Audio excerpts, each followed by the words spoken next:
Maraming videos ang ibinahagi online ng mga mamamahayag na kasama ang Philippine Coast Guard sa kanilang resupply mission sa Ayungin Shoal. Makikita ang mga mapangahas at hindi ligtas na kilos ng China Coast Guard. Isa sa mga halimbawa ay nagpakita ng isang Halay-class patrol boat ng CCG na sobrang lapit sa Parola-class MRRV ng PCG, halos parang magreramang na sana kung hindi ito umatras at pinaandar ang mga makina.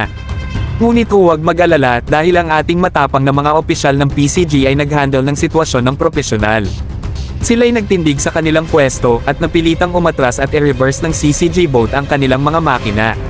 Ngayon tayo'y magpahinga sandali at sariwain ang kahalagahan ng mga video na ito. Ito'y nagbibigay liwanag sa mga hamon na hinaharap ng ating Philippine Coast Guard sa kanilang tungkulin na protektahan ang ating mga karagatan at siguruhing ligtas tayo.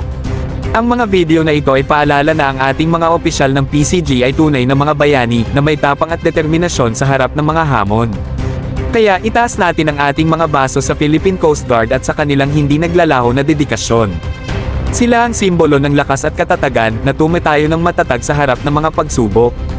Ang mga video na ito ay isang malakas na paalala ng kahalagahan ng pagprotekta sa ating kasarinlan at pag-aalaga sa ating mga interes sa karagatan. Sa ating pagtatapos ng nakakaantig na usapan na ito, tandaan natin na ang pagkakaisa at diplomasya ay mahalagang bahagi sa paglutas ng mga alitan at pagpapanatili ng kapayapaan. Ang mga video na ito ay nagpapakita ng pangangailangan para sa bukas na pakikipag-usap at mapayapang paglutas ng mga hidwaan sa pagitan ng mga bansa. Ito ay tawag para sa pantay na paggalang at pagkakaunawaan.